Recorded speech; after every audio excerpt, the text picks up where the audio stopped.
Bom, pessoal, tudo bem? Vamos lá para a nossa aula então sobre doenças cardiovasculares.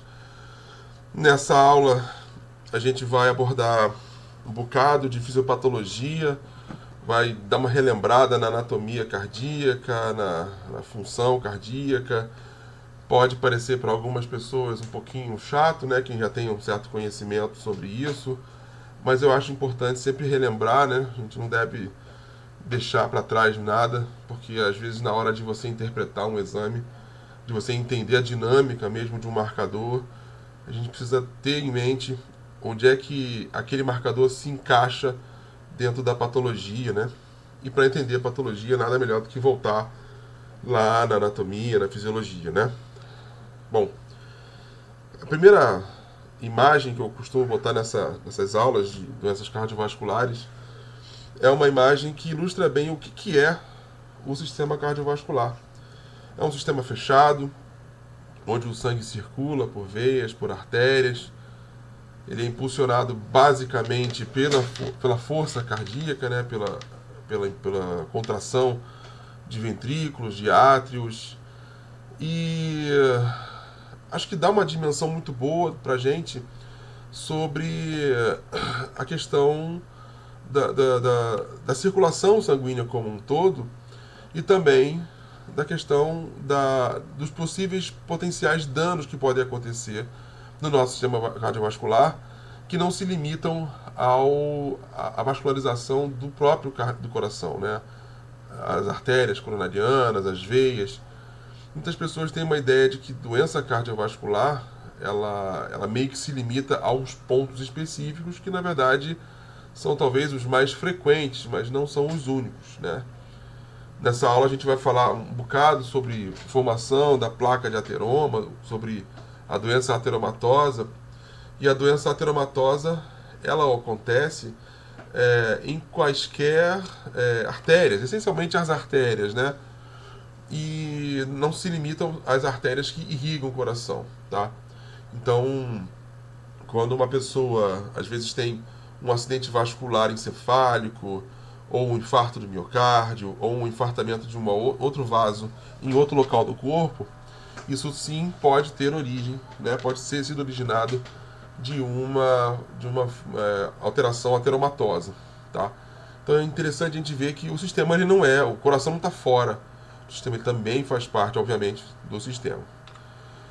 O coração, então, é um órgão, é uma bomba, né? Ele, na verdade, tem essa função principal como bomba, como impulsionador do fluxo sanguíneo por todo o nosso corpo. Ele vai impulsionar o sangue oriundo de toda a periferia para ser oxigenado no pulmão, nos pulmões, e dos pulmões ele vai ser encaminhado para o coração novamente, para todo o corpo, para que a periferia receba esse sangue oxigenado, e esse processo, esse ciclo cardíaco, ele vai acontecer muitas vezes, né, por minuto, e nunca, né, virtualmente, nunca cessa, né? Até enquanto existe vida, o ciclo permanece, né? Então esse sangue ele entra pelo átrio direito, né? Ele vem aqui pela veia cava superior, pela veia cava inferior, né? Vindo aqui da região da cabeça, né? Membros superiores, pela veia cava superior, vem pela região de tórax, abdômen, né? Membros inferiores, aqui pela veia cava inferior, chegam até o átrio direito. Do átrio direito são então encaminhados para o ventrículo direito. No ventrículo direito há então a contração desse ventrículo, enviando o sangue que não está oxigenado, né, o suficiente. Ele vai ser encaminhado para as artérias pulmonares, são as artérias que vão levar o sangue para os pulmões, para que haja então as trocas gasosas. Havendo as trocas gasosas, esse sangue retorna através das veias pulmonares, entra aqui no átrio esquerdo, do átrio esquerdo passa ao ventrículo esquerdo. A gente repara, inclusive, olha, o ventrículo esquerdo ele é super grosso, né? Bem mais grosso, bem mais espessa a camada muscular do que a camada muscular do ventrículo direito. E daqui, então, a expansão e a contração desse ventrículo esquerdo, enviando esse sangue através da artéria aorta para todo o nosso corpo, né? Então a gente vai perceber que o ventrículo esquerdo ele faz aí um esforço maior, né? Ele tem uma missão mais de bombear a uma pressão maior esse sangue, né? E aqui da aorta vai partir toda a circulação sanguínea, ou seja, todo o sangue que vai suprir toda a região superior do nosso corpo, como inferior, e também o próprio coração, né? A gente não pode esquecer que o coração também precisa de circulação, também precisa de irrigação, precisa de drenagem sanguínea, e a irrigação sanguínea ela vai se dar através aqui, ó, desse ramozinho que sai da artéria aorta, né, do arco da aorta. A gente tem a artéria coronária direita, né, que vai se diferenciar aqui, né, no ramo marginal, né, e temos a artéria coronariana esquerda, que vai também via ramo circunflexo, ramo interventricular anterior, interventricular posterior, e aqui mais abaixo, na ponta, né, no ápice do coração, vão irrigar desse jeito os dois lados do coração. O coração então recebe o sangue oxigenado, bombeado por ele mesmo, através da aorta, né, na região ascendente, e esse sangue ele vai irrigar esse tecido cardíaco, e todas aquelas moléculas que forem produzidas pelas células do miocárdio, essencialmente, né, todas as células ali que compõem o tecido cardíaco, elas vão ser drenadas pelas veias coronarianas, veias cardíacas, né?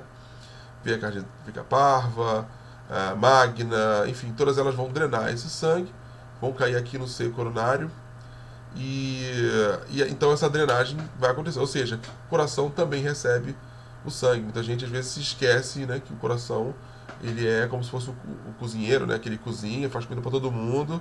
A pessoa esquece que ele também tem que almoçar, também tem que beber água. Uma vez eu vi isso numa receita, o cara fazendo uma receita, no meio da receita o cara para pegar um copo d'água. A pessoa, pra que o copo d'água? Pra ele, né?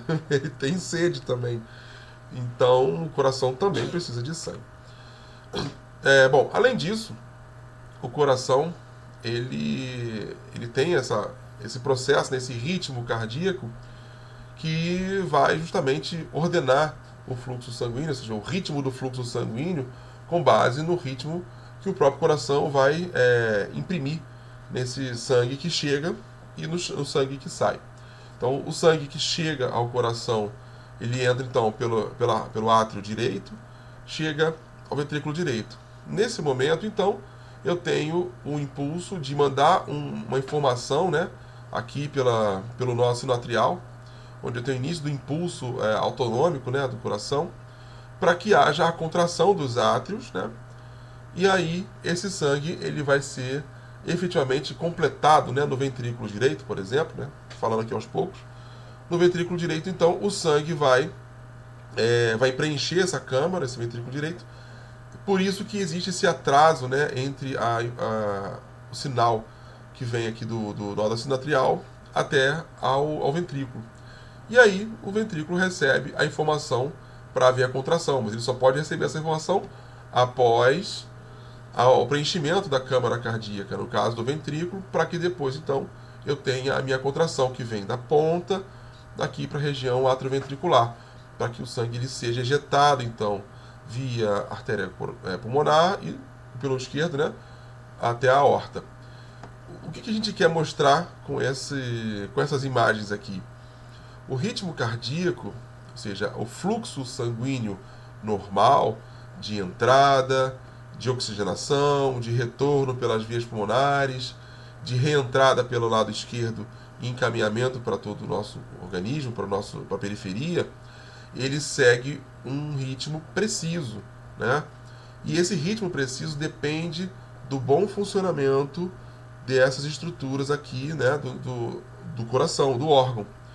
E para que haja esse bom funcionamento, há necessidade de ter uma irrigação sanguínea adequada, né? Eu não estou nem falando aqui de outras questões. As questões que eu abordo, elas são mais focadas para a bioquímica mesmo, né? Então eu estou dizendo aqui que para que haja esse processo acontecendo adequadamente, as células precisam que os seus processos bioquímicos internos aconteçam da maneira melhor possível, da maneira mais adequada, ou seja, recebam oxigênio na quantidade adequada, recebam então glicose, recebam corpos cetônicos, lipídios, fontes de energia, né?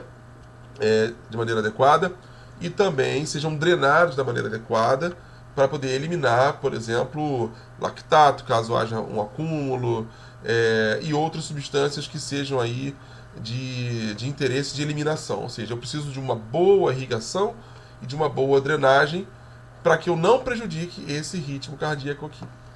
Beleza? Uma vez que esse sangue é bombeado através dos vasos sanguíneos, a gente precisa entender a estrutura dos vasos sanguíneos, por onde o sangue vai passar, né? A gente não pode esquecer também que o sangue ele é um tecido que possui oscilações na concentração de muitas moléculas, né? Ele está sujeito a variações de moléculas que são potencialmente danosas para ele próprio. Os vasos sanguíneos sofrem danos o tempo inteiro e a gente tem que entender que danos são esses, onde acontecem esses danos, e para isso a gente precisa ver a estrutura dos vasos, né? A parede de um vaso sanguíneo, no geral, é composta por 3 camadas, né? Que são as chamadas túnicas, e de dentro para fora a gente chama de revestimento epitelial interno, que é a parte mais interna, que é o endotélio, a túnica íntima, né? A túnica média, que é a mais média, obviamente, formada por musculatura lisa, que vai dar aquela contratibilidade do vaso sanguíneo, e tecido conjuntivo elástico, e um revestimento externo de tecido conjuntivo, que vai dar a sustentação, né, e a proteção externa. Nesse contexto, a gente vai observar a diferença estrutural entre artérias e entre veias, né? Artérias, elas têm uma estrutura bem mais espessa, bem mais forte, mais muscular, muito porque elas precisam suportar grandes pressões, né? Elas recebem, então, o sangue vindo do coração para poder encaminhar esse sangue para outros lugares, né? Então elas recebem sangue sob alta pressão. E essa alta pressão, ela vai ser suportada pela camada muscular.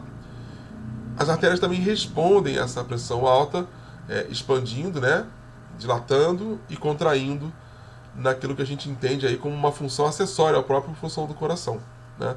Vai ajudar a encaminhar esse sangue a uma longa distância, né? E aí eu tenho aqui, de dentro para fora, a túnica íntima, que é o endotélio, ou seja, é epitélio mesmo, né? A gente chama de epitélio só para poder entender que isso é pele também, né? Na verdade é o endotélio, né? A parte mais interna do vaso sanguíneo.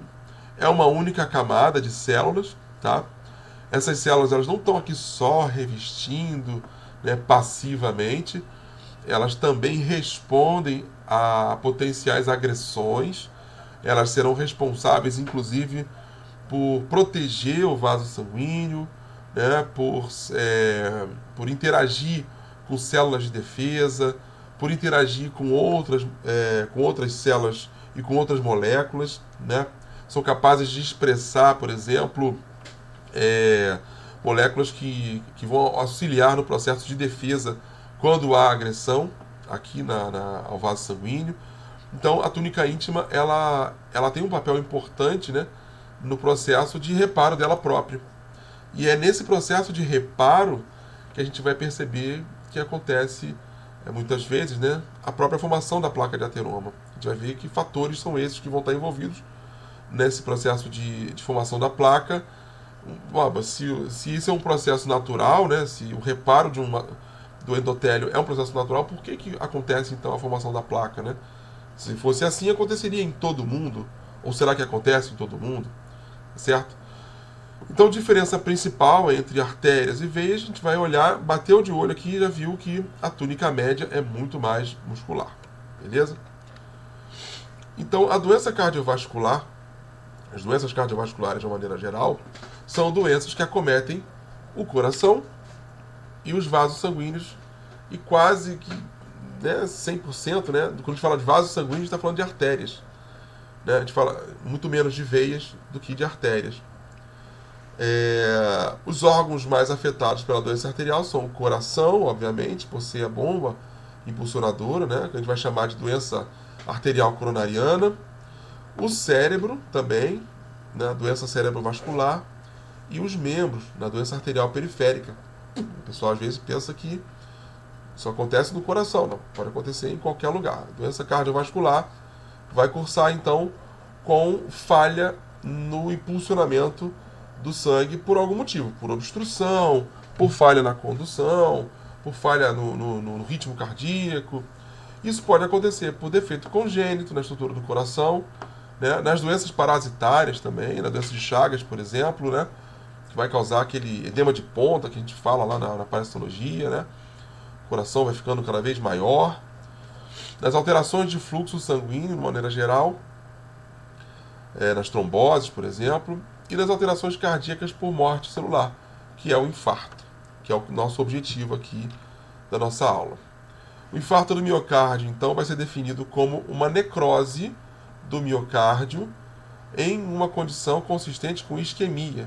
Eu tenho uma irrigação sanguínea numa artéria coronariana que é, em algum momento, em alguma altura, ocluída, né, impedido o fluxo sanguíneo pela presença de alguma coisa que obstrui, que pode ser um trombo, né, pode ser uma placa de ateroma, uma placa aterosclerótica, que impede esse fluxo sanguíneo. E essa obstrução pode ser completa, ela pode ser parcial, e as consequências, inclusive, dessa obstrução vão variar de acordo com a demanda de oxigênio naquele momento, né, no tecido subjacente, né, posterior ali àquela obstrução. Vai depender do nível de obstrução, do grau de obstrução, vai depender também da idade do paciente, de muitos fatores que a gente vai avaliar, tá? O infarto pode acontecer em qualquer idade, não acontece somente aí em idosos, como muitas pessoas já veem, né? Mas acontece muito mais frequentemente em pessoas mais velhas, progressivamente com pessoas mais velhas. E a gente também observa que existem muitos fatores que vão atuar, vão funcionar como um score, né, negativo, né? Ou seja, uma probabilidade maior de desenvolvimento de infarto está associada a uma série de fatores que vão ser avaliados individualmente, e individualmente eles representam um dano maior, uma probabilidade maior de desenvolvimento dessa condição, né? Cerca de 10% dos infartos acontecem em pessoas com menos de 40 anos e 45% acometem pessoas de menos de 65. Negros e brancos são igualmente afetados, não há diferença significativa. E durante a vida, os homens têm um risco maior de desenvolver infarto do que as mulheres. Existe um fator chamado fator protetivo do estrogênio, né? Ou fator de proteção estrogênica, né? Então você tem que comparar um homem e uma mulher em iguais condições, né? A mulher vai ter uma propensão menor em virtude da presença do estrogênio, ou seja, até a menopausa a mulher tem uma propensão menor em relação ao homem em iguais condições, né? Se a mulher é obesa, compara com um homem obeso. Se a mulher é tabagista, compara com um homem tabagista, e você vai ver que a chance dela desenvolver é menor. Depois da menopausa, a coisa começa a ficar diferente, né? Começa a ficar pior pro lado da mulher, porque a gente tem que lembrar também que a menopausa acontece numa fase da vida já mais avançada, não acontece na juventude. Então, a questão da idade vai também interferir. O infarto do miocárdio ele vai ser classificado em 5 tipos, né? Com base na etiologia e nas circunstâncias, né? Tipo 1 é aquele que a gente chama de infarto espontâneo, causado por isquemia devido a um evento coronário primário, né? A gente tem aí a formação da placa de ateroma, que é o evento que a gente vai analisar, e essa placa de ateroma estabelecida, ela pode se romper, né? Ela pode erodir, ela pode extravasar uma parte do seu conteúdo lipídico, ela pode sofrer fissuras, né? Estimular ali a produção de um coágulo naquela região, né? Eu tenho também a dissecção coronária, que é uma condição que pode levar a esse infarto espontâneo. Temos o tipo 2, que é a isquemia devido ao aumento da demanda de oxigênio, como acontece na hipertensão, ou na diminuição do fornecimento. Isso também pode estar associado à própria formação da placa de ateroma, quando eu tenho uma placa de ateroma estável, que reduz aí a passagem do sangue, o fluxo sanguíneo naquele coração. E, bom, se o indivíduo nunca faz nenhuma atividade física que demande maior fornecimento de oxigênio, ele praticamente não vai sentir grandes diferenças, né? Não vai sentir nenhuma dor, não vai sentir nenhum tipo de alteração.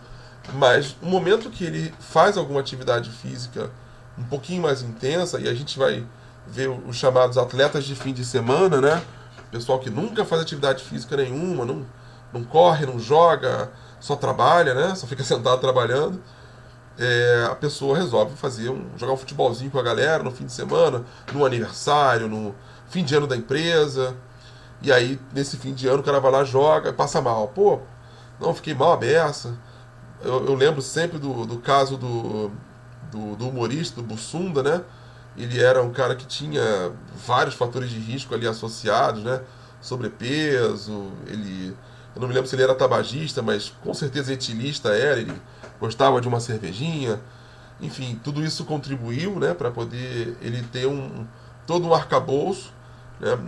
Não sei exatamente se ele era um cara ativo, né, esportivo e tal, mas fato é que lá em 2006, na época da Copa da Alemanha, né, eles estavam cobrindo, o Cacete Planeta estava cobrindo a Copa, né, e foi justamente num evento desse, né, num evento de demanda de oxigênio, é que ele sofreu ali um abalo, né, houve uma demanda maior por oxigênio no tecido cardíaco, que não foi suprido imediatamente por falta justamente do fluxo adequado, né, que é justamente quando acontece essa percepção da lesão, né? Eu tenho também o tipo 3, né, chamado morte cardíaca súbita, ou morte súbita simplesmente, né? Essa morte súbita são chamados infartos fulminantes, né? O pessoal tem um infarto, geralmente acontece em casa, né? O pessoal está sozinho, está quietinho lá, sofre um infarto e vem a óbito, né? Acaba falecendo. 80% dos casos relatados eles estão associados também à presença da aterosclerose, da placa de ateroma. Então, né, a gente sabe que tem muitos casos que não tem nenhuma relação, às vezes é uma malformação genética, uma condição prévia, mas a maior parte dos casos está sim associada à aterosclerose. O tipo 4A ele está associado à intervenção coronariana percutânea, né? A gente vai ver mais ou menos o que é isso. Onde a gente tem os valores de troponina C maiores que 5 vezes o valor de referência, ou seja, a gente vai ver isso depois, né? Porque a troponina ela aparece depois. No tipo 4B a gente tem a associação com trombose do stent documentada, que é a reestenose. No tipo 5 a gente vai ver a revascularização do miocárdio, que é a ponte de safena, que está associada, ou seja, tem um infarto associado à revascularização. De todos os casos, obviamente, a gente vai ver uma prevalência maior no infarto espontâneo, né, na isquemia devido ao aumento da demanda, né, esses três primeiros, né, e a morte súbita. Os três últimos não são tão prevalentes, né, quanto os primeiros. Na verdade, é o que a gente tem de documentado, né? Pode ser que seja um pouco mais do que isso, né? Então, uma imagem aqui mostrando o que é uma intervenção coronariana percutânea, né? A gente tem os dois tipos, né? Que é a angioplastia e o stent. Eu não vou me alongar muito explicando o que é cada um deles, mas a própria imagem já é autoexplicativa, né? Você insere um balãozinho que consegue recolocar a luz vascular nos padrões mais ou menos originais, né? E no stand a gente tem essa treliça, essa trama aqui metálica que vai fazer esse papel de abrir o caminho que estava sendo ocluído pela placa ateromatosa, né? Então o stent, você tem aí uma região bem reduzida, né? Você tem um espessamento, um adensamento aqui do vaso sanguíneo. Você vem, abre o stent e você restitui aí o fluxo sanguíneo natural, né? E a reestenose que a gente tinha falado é justamente a estenose que ocorre após a colocação do stent, né? Você vem, coloca o stent, reequilibra aqui o fluxo sanguíneo, mas posteriormente esse vaso sanguíneo ele pode promover uma reestenose nas bordas do stent, né? Nessa região aqui que não está sendo comprimida pelo stent, ou seja, que está indo além da placa, você pode ter uma estenose fazendo uma redução novamente do fluxo sanguíneo. E aí o paciente, dias depois, às vezes de uma colocação de stent, pode ter um evento como um infarto, como consequência do próprio tratamento, né? Bom, a gente então entra no assunto da nossa aula aqui, que é a aterosclerose, né? A placa de ateroma. Basicamente, a gente vem aqui falar disso, né? Aterosclerose é uma palavra que vem do grego, né? Ateros, atera, né? Significa mingau, e esclerose é endurecimento, ou seja, é um mingau endurecido, né? Se você for pegar uma placa de ateroma e abrir, você vai ver lá uma coloração amarelada, uma consistência um pouquinho meio gelatinosa, mas espessada. Nas bordas dela, ela está bem espessada, né? Essa aterosclerose, então, ela vai evidenciar a presença de colesterol esterificado depositado dentro da sua estrutura. E aí a gente já começa a acender uma lâmpadazinha na cabeça da gente. De onde é que veio esse colesterol esterificado? Se ali na região do endotélio, né, a região subendotelial, não era para ter. Ou seja, o colesterol geralmente circula nos nossos vasos sanguíneos dentro lá das lipoproteínas, né, da LDL essencialmente, né? Então, como é que esse colesterol éster chegou ali na região subendotelial? Bom, a gente tem que ver então, primeiro, como é que uma placa de ateroma se forma para poder entender como é que aquele colesterol chegou ali. Mas antes de ver uma imagenzinha aqui mostrando essa placa de ateroma, essa secção, mostrando a placa de ateroma com esse centro amarelado, grumoso, né? Mole, o centro dela é bem mole, a região das bordas é um pouquinho mais dura, e ela é composta, né? Ela vai ser composta de colesterol, né? Colesterol éster ou colesterol livre, que são aquelas moléculas que vão compor ali o LDL, né? E vão ser cobertas por uma cápsula fibrosa branca. Essa cápsula fibrosa branca é o resultado já do final da formação da placa, né? Elas vão obstruir mecanicamente o fluxo sanguíneo, né? Mas também podem provocar dano tecidual, né? Dano pelo infarto quando elas se rompem. Quer dizer, elas são um problema se ficarem e também são um problema se elas se romperem, né? Para a formação da placa de ateroma, a gente vai ver que existem alguns fatores que são os chamados fatores de risco, né? Porque todo mundo, numa medida maior ou menor, vai acabar desenvolvendo uma placa de ateroma nas suas artérias, uma ou várias placas em várias artérias. Mas quais são os fatores mais associados ao desenvolvimento, né, de placa de ateroma? O primeiro que a gente vai avaliar é a obesidade, né? Eu vejo que os fatores de risco modificáveis, eles são, na verdade, um pool de vários fatores que se completam, né? Se você for ver, a obesidade está associada muito fortemente a sedentarismo, que também está associada à dislipidemia. Você pode até falar, professor, mas obesidade, a pessoa ela pode ter um problema genético, né? Então é um problema que eu diria que é não modificável, porque aqui, ó, é uma genética favorável. Mas a gente vai ter que pensar também em qual percentual de pessoas que são obesas e que têm essa obesidade de origem pura e simplesmente genética, né?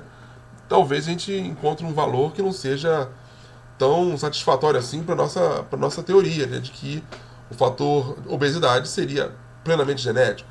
Ele também pode ser genético, mas grande parte da população obesa não tem um fator genético. Tem um fator, na verdade, comportamental. Vou até colocar aqui meu... Cadê? Não, eu quero botar... deixa eu falar. Eu queria colocar o meu laser pointer aqui, mas vai assim mesmo que tá bonito. Dislipidemia, mais um daqueles argumentos. Professor, mas tem a hipercolesterolemia familiar. É um fator genético também. Da mesma forma que a obesidade, a dislipidemia, na maior parte dos casos, ela ocorre devido a fatores relacionados aos hábitos das pessoas, né? Aos hábitos alimentares, aos hábitos de sedentarismo.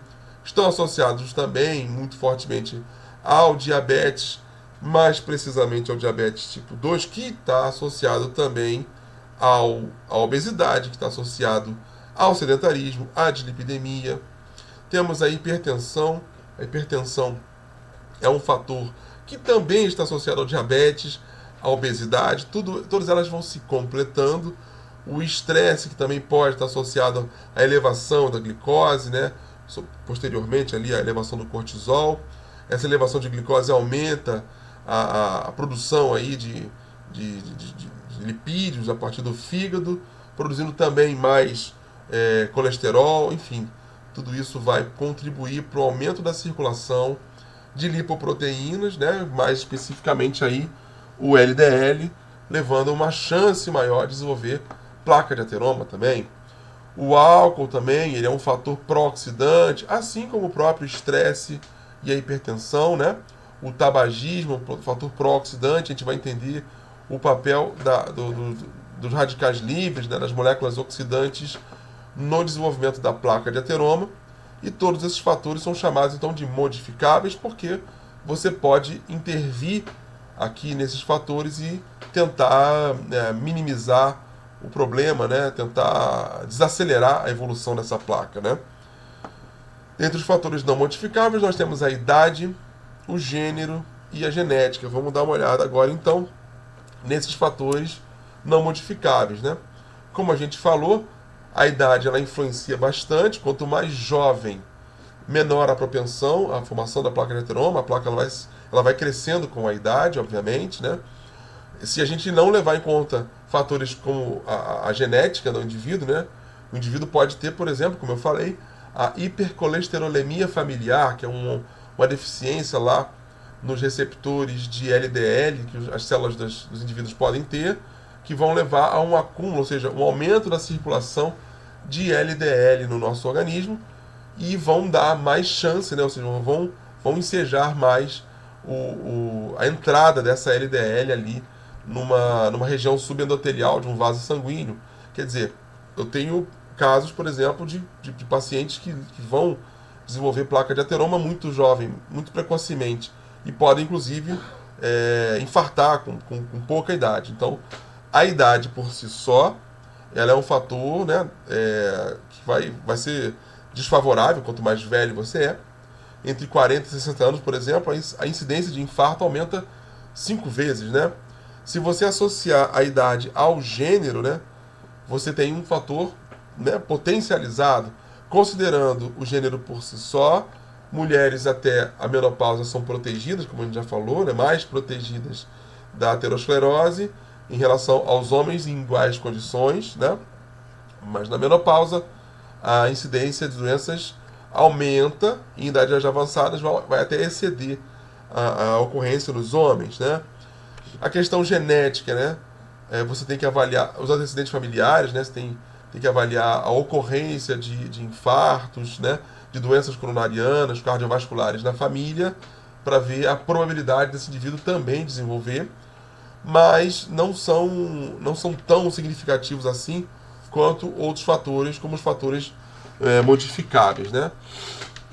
Dentre os fatores modificáveis, a gente vai abordar muito amplamente, porque eles, como eu falei, né? Eles se somam, eles se confundem muitos uns com os outros, né? Eu tenho aqui a hiperlipidemia, como a gente falou, que é o acúmulo de colesterol de baixa densidade, né? De lipoproteína de baixa densidade, que é o LDL, né? Geralmente com associação a uma HDL de baixa concentração, quer dizer, eu tenho muito LDL com menos HDL, aumentando então a circulação desse LDL no corpo, né? E vão estar relacionados, então a alta de LDL vão estar relacionados ao aumento da propensão do desenvolvimento da placa de ateroma, e os níveis mais altos de HDL eles vão estar relacionados à redução do risco, né? Por isso que o pessoal acaba popularmente chamando o LDL de colesterol ruim e o HDL de colesterol bom, né? Eu costumo falar nas minhas aulas que nem um é bom nem o outro é ruim. Os dois fazem o papel deles, né? O bom e o ruim somos nós, né? Que não respeitamos aí os nossos limites, enfim. As glicoproteínas não tem problema, não tem culpa de nada, coitadas, estão ali só trabalhando, né? Bom, hipertensão aumenta em até 60% o risco de desenvolvimento de doença cardiovascular isquêmica. A hipertensão, ela por si, ela já aumenta muito a questão do dano endotelial, né? Ela aumenta o esgarçamento do vaso sanguíneo, né? Esse esgarçamento, essa sobrepressão causa uma sobrecarga na própria estrutura do vaso sanguíneo, né? Da musculatura, do endotélio, o que vai acabar levando a um dano tecidual lá no endotélio maior do que o esperado. A gente sabe que dano endotelial acontece o tempo todo, mas eu tenho aí um percentual maior de dano que vai dar mais chance de desenvolvimento de novas placas ou de progressão de placas já existentes, né? Temos aqui o tabagismo, né? Eu vou falar de tabagismo e etilismo, eles acabam que tem um processamento um pouco semelhante do ponto de vista do aumento do potencial de formação de moléculas alteradas, né? Ou seja, eu tenho aqui um ambiente mais pró-oxidante, né? Pró-oxidativo, assim como a gente também tem isso acontecendo no ambiente do paciente diabético, né? Eu tenho, diabetes é uma doença de caráter inflamatório, então aqui eu também estou tratando um ambiente mais pró-inflamatório, né? E por que isso acontece, né? A gente vai ter que relembrar de alguns conceitos lá da química orgânica, né? Do que é um radical livre, né? Porque o tabagismo, né? A pirólise lá do tabaco, enfim, ela vai produzir uma série de substâncias pró-oxidantes, né? Que a gente chama popularmente de radicais livres, né? Esses radicais livres eles surgem quando eu tenho uma cisão, ou seja, uma reação química do tipo cisão homolítica, quando eu tenho, por exemplo, uma ligação química entre uma molécula do tipo X2, né? São dois átomos iguais, ligados. Quando eu tenho uma cisão homolítica, eu tenho um elétron de um átomo fica com ele e o outro elétron fica com o outro, ou seja, esse elétron aqui ele está desemparelhado, ele está muito propenso a uma ligação química, né? A uma nova ligação química. Diferente, por exemplo, na cisão heterolítica, né? A cisão heterolítica ela forma um nucleófilo, né? Um par de elétrons. Esse nucleófilo ele pode ser estabilizado ou não, ele pode também ser reativo, mas o tipo de reatividade é diferente, né? Então esses radicais livres, uma vez formados, eles podem ser formados tanto nos processos inflamatórios, né? A luz ultravioleta produz, a poluição, radiação ionizante, o tabagismo, como a gente falou, né? O próprio metabolismo das mitocôndrias, né? A mitocôndria é uma usina de energia, ela pode estar ali produzindo bastante radical livre. E esses radicais livres eles vão prejudicar, eles vão ser danosos para, por exemplo, o DNA, né? Que é o que é mais falado. Mas não só para o DNA. Esses radicais livres são danosos para proteínas, são danosos para diversas estruturas, né? Por exemplo, o processo de glicação de proteínas glicadas que a gente vê lá, né? A gente vai ter como consequência lá na frente a formação dos chamados agentes avançados, né, de glicação, e esses agentes avançados estão relacionados também à formação desses radicais livres. E aí, gente, eu tenho um processo que causa dano ao DNA, mas também vai causar dano a outras moléculas. Uma das moléculas que é danada, né, ou seja, que é prejudicada, é o LDL. A lipoproteína LDL, ela pode sofrer um processo de oxidação, ela vai ser alterada e ela vai causar um problema bem grande, e a gente já vai ver isso daqui a pouquinho. Bom, então qual é a hipótese do desenvolvimento de uma placa de ateroma, né? Existiam duas hipóteses iniciais, né? Uma hipótese era chamada de hipótese da proliferação celular, né? Você pegava uma placa de ateroma já formada, fazia a dissecção dela e notava que você tinha uma proliferação celular a mais, né? Ou seja, além daquilo que era previsto para aquele tipo de vaso, né? Então, aventou-se a possibilidade de que a proliferação celular desordenada naquela região causou a formação da placa, né? Assim como observava-se bastante que muitos eventos ateroscleróticos estavam associados à formação de trombos, né? Essas duas teorias elas já acabaram se fundindo numa teoria maior chamada hipótese da resposta à lesão, que é uma teoria que é bem aceita até hoje, né? Que é uma teoria que vai explicar que, na verdade, o vaso sanguíneo, o endotélio vascular, ele responde a uma lesão, e a resposta à lesão associada a altos índices de LDL vão ser cruciais para a formação da própria placa ateromatosa, tá? Então, nessa hipótese, a gente vai ver a aterosclerose como uma resposta inflamatória de resolução crônica, ou seja, eu tenho uma progressão lenta, eu tenho um dano, um acúmulo de lipídios, mais dano, mais acúmulo de lipídio progressivamente, né, por anos muitas vezes, que vai acontecer na parede arterial, ou seja, lá no endotélio da artéria. Nesse contexto eu tenho então lesão, reparo, lesão e reparo com a participação ativa das lipoproteínas modificadas, né, da LDL oxidada, né, dos macrófagos ativados, né, os macrófagos que são derivados dos monócitos circulantes, né, e outras moléculas constituintes da parede arterial, como o caso da VCAM. Então a gente vai seguir uma série de eventos que vai começar com a lesão endotelial, né? A lesão endotelial inicia o processo de toda a formação da placa ateromatosa.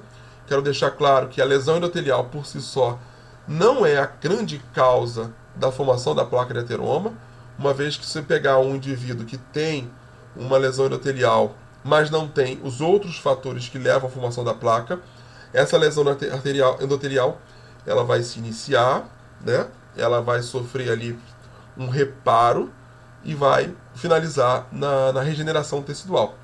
Né? Como eu costumo dizer, o processo de defesa, ou seja, todo o processo que o sistema imunológico, o sistema de reparo, ele vai promover, ele tem que ter início, meio e fim.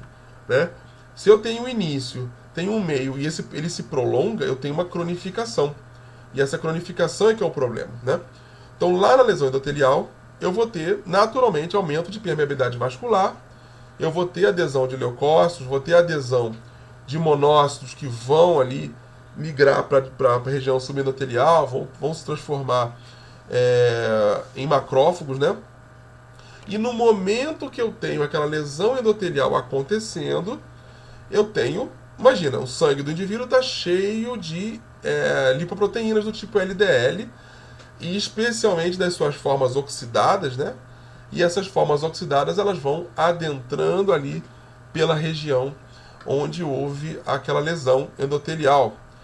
Uma vez que aquelas lipoproteínas elas estejam na região subendotelial, elas vão ser fagocitadas pelos macrófagos que já estiverem, né, já tiverem sido mobilizados e transformados ali, os monócitos em macrófagos, tá?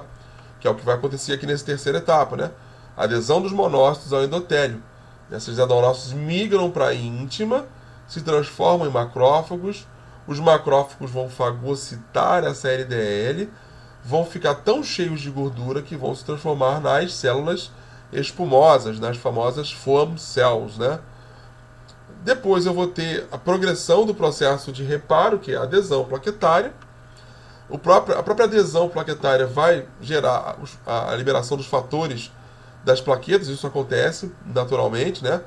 E aí esses fatores de plaquetas associados aos fatores dos macrófagos, das células da parede vascular, vão induzir o recrutamento de células musculares lisas para poder justamente proporcionar o reparo da região que foi ali lesionada, né? Essas células proliferam, produzem mais matriz extracelular, e aí esses lipídios que foram fagocitados vão se acumulando ali extracelularmente e também dentro das células, ou seja, os macrófagos que fagocitaram, né, viraram foam cells, as próprias células musculares lisas também podem eventualmente se acumular com lipídios, e aí eu vou ter efetivamente essa placa formada. E vamos ver agora essa sequência com imagens, né? Imagens, eu quero imagens, né? Vamos lá. Então, na lesão endotelial, o que pode causar lesão endotelial? Bom, primeira coisa, eu posso ter um processo natural, né? Causado por desnudamento mecânico, por forças hemodinâmicas, o próprio fluxo sanguíneo, né? A turbulência do fluxo sanguíneo pode ocasionar um ponto de lesão endotelial, né? Eu tenho também, ó, deposição de imunocomplexos, esses imunocomplexos que ocorrem, que aparecem pós-infecções virais, infecções bacterianas, doenças autoimunes. Esses imunocomplexos podem causar vasculites, né? Também tem essas vasculites pós, por exemplo, transplante de órgãos, né? Isso acontece também. Essas pequenas vasculites elas vão ocasionar lesões endoteliais. Se o indivíduo não tiver o fator do lado da LDL, vai acontecer a lesão, vai se reparar e vai a vida que segue, né?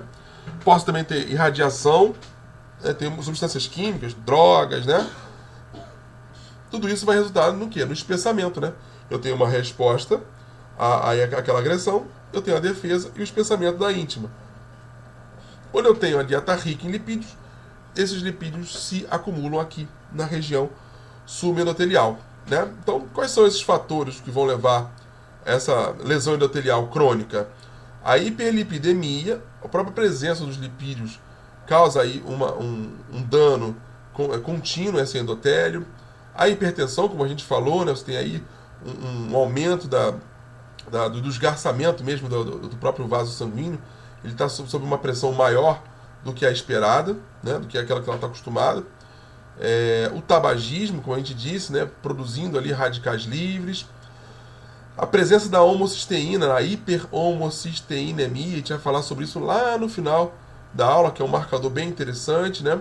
Também pode causar bastante lesão endotelial. Fatores hemodinâmicos, né? Questões particulares, presença de toxinas, de vírus, reações inclusive aos vírus, reações imunes, tudo isso pode causar esse tipo de dano ao endotélio naturalmente. Associando-se então esses danos ao acúmulo de lipídios, a gente vai perceber que esses lipídios vão então se acumular na região subendotelial. Essa ideia dos lipídios, ela não veio do nada, né? Vários fatores, vários fatos foram avaliados para depois você chegar a uma conclusão consistente de que lipídios lipídios em excesso estão associados à formação da placa de ateroma. Se você pegar o primeiro fato aqui, olha, os lipídios dominantes nas placas ateromatosas são colesterol e ésteres de colesterol. Aí você se pergunta de onde eles vêm.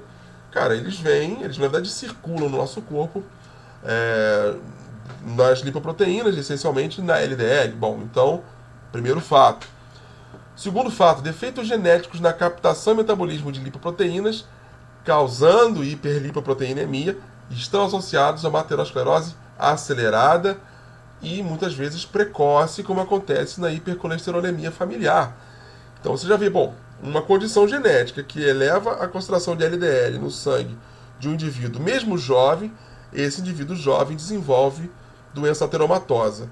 Bom, então o segundo ponto.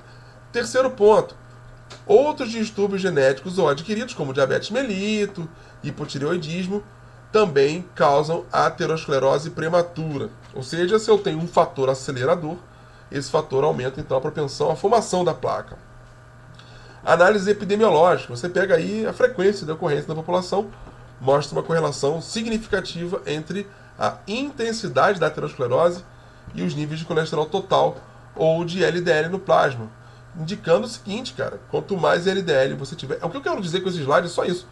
Quanto mais LDL você tiver circulando no seu sangue, maior a chance de você desenvolver uma placa de ateroma, ou duas, ou várias, ou sei lá quantas estão acontecendo no seu corpo. Se você associa isso aos outros fatores, né, fatores que são os de lesão endotelial mais acentuada, como o tabagismo, bom, aí você já ganha aí um score maior na chance de desenvolver a placa de ateroma, né? Redução do colesterol sérico por dieta, olha aí a regressão, hein? Ou medicamentos torna mais lenta a taxa de progressão da aterosclerose. Lembrando, né? Placa de ateroma, depois que formada, você reverte. Meu amigo, avalie o fato. Colesterol, depois que você sintetiza, para se desfazer dele é uma lenha, cara, é difícil a beça. Você consegue fazer, mas ele fica circulando depois. Você tenta se desfazer dele através dos sais biliares, não consegue. Você só consegue se desfazer efetivamente repondo colesterol de membrana, fazendo hormônio esteroidal, sais biliares e tal, mas assim, consumir de fato é complicado, não é tão simples assim. Por isso que a gente tem que fazer, na verdade, é controlar a produção de mais colesterol, tá? Então, a hiperlipidemia crônica compromete também as funções das células porque eles aumentam a produção de radicais livres de oxigênio locais, tá? Como a gente já falado anteriormente, e além do próprio tabagismo, do estresse, a própria hiperlipidemia ela compromete a produção de mais radicais livres, tá? Bueno, então eu tinha um endotélio lesionado, eu tinha muita gordura disponível que entrou aqui na região da íntima, na região subendotelial, se acumulou, eu tenho agora os meus monócitos, meus linfócitos, todos sendo sinalizados, né? Sinalizados pelas próprias células endoteliais a aderirem aqui na região do endotélio e entrarem aqui na região da íntima para poder investigar o que está acontecendo. É um processo inflamatório, vai ter participação aí de células que participam efetivamente dessa resolução do processo inflamatório, né? Bom, aqui eu tenho então já um ambiente estressante, um ambiente pró-oxidante, eu tenho lipoproteínas em excesso, essas lipoproteínas então vão ser efetivamente oxidadas, tá? As lipoproteínas naturalmente se acumulam no interior da íntima, mesmo sem o processo oxidativo, né? Mas eu vou ter um monte de células oxidadas, de lipoproteínas oxidadas. E essas lipoproteínas oxidadas, elas vão ser fagocitadas e vão transformar os macrófagos em grandes bolas de gordura, né? O macrófago, a gente sabe que ele fagocita, mas não morre, mas imagina, ficar comendo gordura o tempo todo, né? Até o macrófago desiste uma hora, né? E aí, gente, eu tenho o quê? O início do processo inflamatório, assim, efetivamente acontecendo. E ao invés dele ter início, meio e fim, ele tem um início, um meio, mas o fim já é um pouco mais difícil, né? Olhando lá de perto, a gente percebe que quando aquele endotélio é lesionado, ele responde àquela lesão, né?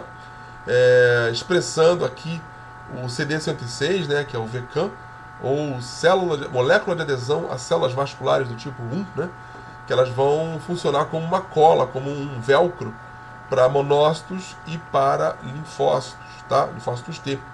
Eles vão aderir, vão fazer a diapedese, vão chegar aqui na região endotelial e, no caso, os macrófagos vão começar a fagocitar o que aparecer no caminho, né? Nesse esquema a gente vai ver recrutamento de macrófagos, recrutamento de monócitos, diferenciação em macrófago, macrófago começa a fagocitar LDL, oxidado essencialmente, né? Ele vira célula espumosa, o próprio LDL oxidado vai ativar mais macrófagos, que vão produzir mais toxinas, vão recrutar mais monócitos, e esses macrófagos oxidados, ativados, produzem mais espécies reativas de oxigênio, porque eles têm que tentar se livrar daquele excesso de gordura que eles acabaram de fagocitar e não sabiam o que era, né? Vão gerar mais radicais livres, vão acabar oxidando mais lipídios. Ou seja, o lipídio que estava ali e não era oxidado ainda, vai acabar sendo oxidado. E além disso, o macrófago ele vai estimular a produção de mais células musculares lisas. E qual é o papel dessas células musculares lisas? Quando eu tenho o acúmulo de lipídios aqui, o acúmulo de células, eu vou começar a causar uma tensão muito grande aqui na região do endotélio. E para eu manter esse endotélio estável, essa região estável, eu preciso cobrir essa região, ou seja, a região abaixo aqui, onde era íntima, eu tenho que ter células musculares mantendo aquela estrutura mais ou menos estável. E é o que acontece, você vai recrutar células musculares. Quando elas são recrutadas, elas também acabam ficando cheias de gordura, né, junto aqui com os macrófagos e tal. E lá na frente, a gente vai ver essas células musculares já fazendo a estabilização da placa, né? E um núcleo é formado, esse núcleo gorduroso é o resultado aqui da morte de macrófagos que acabaram liberando esse conteúdo lipídico, gerando aquele tal do mingau, né? Aquele tal do mingau endurecido que dá o nome, né? Ateras, né? Bom, de uma uma maneira bem geral, o que a gente pode entender como formação da placa de ateroma é o resultado de uma lesão endotelial que foi agravada pelo fato do indivíduo ter circulando no sangue dele uma quantidade superior ao esperado, né, de LDL. Esse LDL acaba migrando aqui para a região da íntima. Essa região fica inundada de gordura. Esse excesso de gordura é fagocitado por macrófagos que foram recrutados pelas células endoteliais. E aí eu tenho um processo de formação de um núcleo gorduroso, que é o tal do núcleo lá da placa de ateroma. Bom, e aí? Formou a placa. O que acontece? Bom, essa placa ela pode ficar anos e anos no seu vaso sanguíneo sem você sequer saber que ela existe, tá? Ou ela pode, em algum momento, causar alguma surpresa, né? A gente vai ter dois tipos específicos de placa, né? A gente vai ter a chamada placa vulnerável e a placa estável. A diferença entre elas é basicamente a espessura dessa cápsula fibrosa formada, né? A cápsula fibrosa, que é a estabilização feita pelas células musculares lisas, né? Quanto mais espessa for essa cápsula, maior a estabilização da placa. Quanto menor, mais instável ela vai ser, mais vulnerável ela vai ser. E quais são as consequências da formação dessas duas estruturas? Primeiro, eu posso ter ruptura dessa estrutura aqui, tá? Eu posso ter ulceração, ela simplesmente vai continuar passando sangue por aqui, obviamente. Ela também pode ser lesionada, ela vai continuar sendo lesionada porque, enfim, se for lesionada uma vez, vai ser lesionada outras vezes, vai receber então um processo de ulceração. Ela pode erodir, ela pode ficar com a ferida aqui, e essa erosão pode extravasar um pouco desse centro lipídico, pode inclusive estimular a formação de trombos aqui nessa região mesmo, ou até esse centro lipídico pode ser extravasado e levar à formação de trombos a longa distância, né? Eu posso ter uma hemorragia na placa, às vezes o espessamento da musculatura ele se perde, né? Ele fica mais afinado. Você tem adensamento de material, né, da região, mas efetivamente músculo, né, talvez seja menos, né? E aí eu posso ter uma hemorragia na placa, eu posso ter a ateroembolia, que é a produção de microêmbolos quando eu tenho a ruptura da placa. Esses microêmbolos vão ocluir ali vasos sanguíneos de menor calibre, de menor passagem de sangue. E aí eu tenho ali, por exemplo, aqueles fenômenos que muita gente relata, né? O paciente que antes do infarto ele relatou formigamento nas mãos, formigamento nos pés. Sim, são microoclusões de vasos sanguíneos por microêmbolos, né, que foram produzidos, né? Eu tenho a formação do aneurisma, que é a perda de elasticidade, né, com fraqueza, por dilatação, por ruptura. Tudo isso pode acontecer por causa dessa placa de ateroma.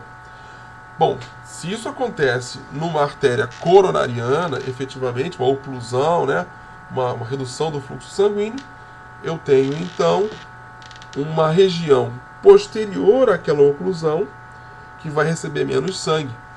Se eu estou falando do coração, que é um órgão que está o tempo todo funcionando, o tempo todo gastando muita energia, né, constantemente produzindo aí movimento, se eu interrompo o fluxo sanguíneo nessa região, lá na frente, eu vou ter um prejuízo ao funcionamento desse vaso sanguíneo, né? Ou melhor, desse órgão, tá certo? Então eu tenho uma região que era irrigada por um vaso sanguíneo, recebe menos sangue, que a gente chama de isquemia, né? Leva então à disfunção do miocárdio, ele começa a funcionar com mais dificuldade, pode inclusive morrer, né? O que acontece, a morte celular, e aí você começa a ter uma contração cardíaca mais errática, né? Mais irregular. A gente vê lá pela fibrilação, né? Enfim, que vai causar o mal-estar do paciente e tal, e pode inclusive ser fulminante, pode ser imediato, né? A região irrigada pela artéria que vai ser obstruída é chamada de área de risco. Qual é a consequência bioquímica quando eu tenho a interrupção do fornecimento sanguíneo? Bom, basta você pensar em um tecido muscular, que tem muita mitocôndria, que depende muito de oxigênio, produz energia consumindo glicose completamente, oxidando completamente, produzindo muito mais oxidação completa da glicose, né? Ou seja, é uma respiração aeróbica. Com falta de fornecimento de oxigênio, eu vou ter que eventualmente produzir energia a partir somente da glicólise, né? Produzindo ali piruvato se transformando em lactato. Né? Lembra lá do lactato que a gente produz para poder tentar regenerar nada demais, para manter a própria glicólise funcionando. Cara, se eu estou produzindo muito ácido lático, né, muito lactato, qual é a consequência imediata do acúmulo de lactato? Porque quem já fez corrida, quem já correu um pouquinho na vida, sabe o que é isso, né? Começa a correr, começa a sentir aquela queimação nos músculos, por quê? É o excesso de ácido lático, né? Quem começa na academia hoje, amanhã vai estar todo doído. Mas por quê? Porque o ácido lático está ali acumulado, né? Pensa no coração cheio de ácido lático, coitado. E pior que não é uma coisa que você fala assim, ó, vou dar uma paradinha aqui, vou deitar e vou tomar um Dorflex, né? Daqui a amanhã eu tô bom. Meu irmão, o coração não pode parar. Então eu vou ter um dano tecidual contínuo que pode levar, inclusive, o coração, né, aquela parte do tecido, à morte, né? A isquemia grave induz a perda da contratilidade do miocárdio dentro de 60 segundos. Pô, o pessoal já pensa assim, pô, então todo infarto é assim, né? O cara vem e, pô, fechou completamente a artéria e em 60 segundos o cara morre.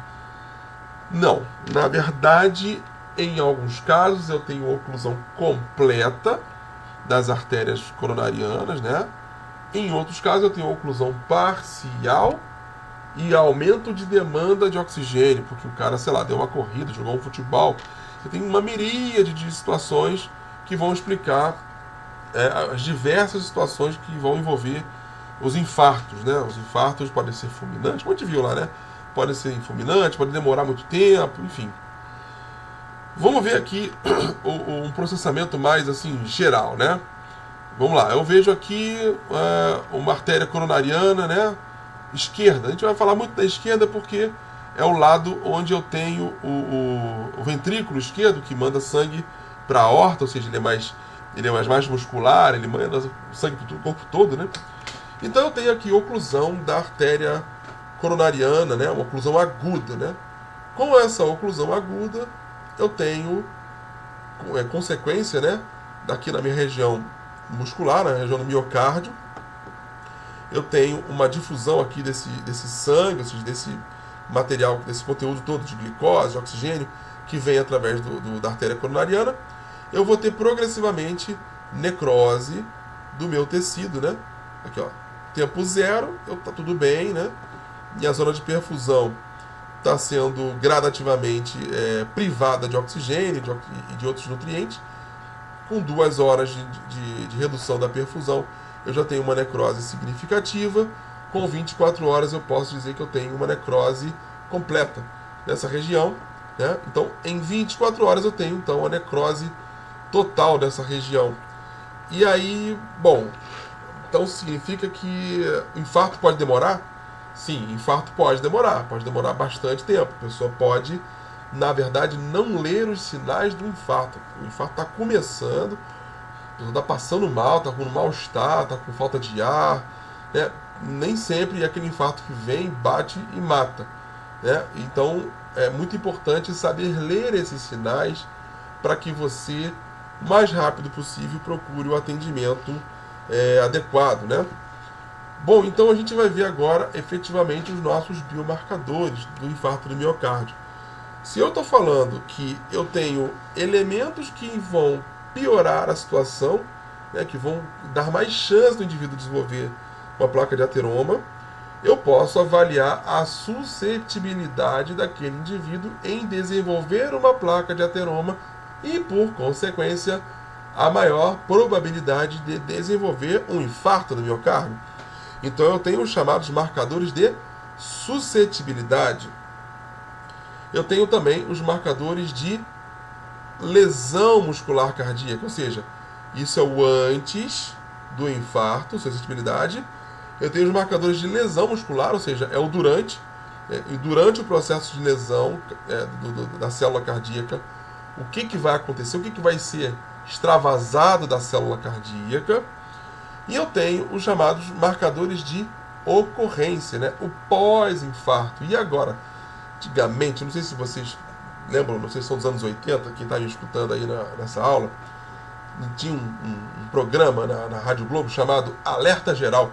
Tinha um cara, o Afonso Soares, ele falava assim com o cara que era preso, ele falava assim: e a tua vida agora, rapaz? Isso me lembra muito essa questão da ocorrência. Você tem lá o coração, infartou, e aí você pergunta: e a tua vida agora, meu filho? Como é que fica? Tu perdeu um pedação aí do coração que necrosou. E agora, filho? Como é que você continua vivendo, filhão? A gente vai avaliar a situação do indivíduo no pós-infarto, né? Porque depois de um infarto você fica cabreiro. Será que pode acontecer mais um? Será que o indivíduo vai ter uma vida normal, saudável, como era antes? Vamos ver. Bom, na progressão do infarto, então, a gente vai ter lá. O infarto começa, né? A gente viu lá que tem 2 horas, né? Até 24 horas. Mas a gente vai ver que após o início das dores no peito, que é o marcador aí que a gente vai ter melhor para indicar o início do infarto, né? Eu tenho a presença de diferentes moléculas aos poucos aparecendo na circulação sanguínea. Vem aqui, ó, rapidinho, a gente vai ver a mioglobina aparecendo no sangue. Logo depois ali, ela com um tempinho, com 5, 6 horas, ela vai caindo na circulação sanguínea. Temos aqui quase que juntinho com ela a CKMB, vai crescer bastante também. Depois ela vai caindo. E temos a troponina, né? Troponina I, que vai demorar um pouquinho mais, porém ela vai se elevar muito mais e vai cair um pouquinho mais lentamente, né? A gente vai ver que depois do início do infarto, a membrana plasmática dos miócitos vai se tornando mais permeável, né? Mais perfurada, e aos poucos ela vai extravasando moléculas que faziam parte do ambiente intracelular, né? Que a gente viu aqui agora, mioglobina, né? CKMB, etc e tal. Só lá no final esse complexo da troponina é liberado. Por quê? Porque ele faz parte aqui da constituição mesmo da célula do miocárdio, né? Elas vão vazar, vão chegar à circulação e elas vão ser utilizadas como biomarcadores, né? Então a gente viu então que a gente tem biomarcadores de necrose, que é o durante, né, o infarto, marcadores de suscetibilidade ou de risco chamados, né? E os marcadores de e a tua vida agora, rapaz, né? É o marcador de ocorrência. Vamos ver agora quem são esses caras. Mas antes de ver quem são eles, vamos pensar no seguinte: qual a importância de fazer? Essa é uma pergunta que o clássico eu sempre faço em prova. Qual a importância da detecção precoce dos marcadores? Meu amigo, não existe sintoma típico de lesão cardíaca. Lesão cardíaca, inclusive infarto, muitas vezes é confundido com gases, com gastrite, com, sei lá, qualquer dor no peito, sabe? Falta de ar. O cara sente qualquer coisinha e fala assim: ah, isso aí não é nada não, isso aí são gases. Não tem como você ter uma correlação assim, muito direta. Nem todo infarto é aquele infarto que a gente tem, né? Lesão, com dor precordial irradiada ao membro superior esquerdo, né? Clássica, né? Nem todo infarto é assim. Às vezes o infarto é simplesmente uma dor que parece uma dor de estômago. Você não pode lembrar que o seu estômago está um pouco abaixo do seu coração, né? Da ponta lá do ápice do coração. Então, não pode achar que é uma dorzinha de nada. Por isso que é importante fazer a leitura, né, da questão do fator de risco modificável, da questão da dor associada, né, do paciente que já tem uma certa idade e tal. Então, por isso é importante detectar precocemente esses marcadores. Olha aí, 25% dos pacientes com infarto agudo do miocárdio possuem CK ou CKMB normais na amostra inicial. Então, a primeira providência o paciente chegou com um relato de dor anginosa, né, dor no peito, falta de ar, ou então aquela dor referida, o paciente fica em observação. O paciente fica lá, é muito comum o paciente ficar muito chateado. Eu tô aqui há 2 horas, ninguém me dá me diz o que está acontecendo. Cara, vai ficar na avaliação. Você pode estar no início dos sintomas e fica aí, daqui a pouco a gente colhe sangue de novo de você para saber se teve alguma evolução, né? Que às vezes você chega lá, tem mioglobina alterada. Imagina a situação, o cara estava no futebol, jogando uma bolinha. Mioglobina a gente sabe que é uma proteína que está presente em toda a célula muscular. Aí você vai, pega o cara que acabou de vir do futebol, passando mal, tarará.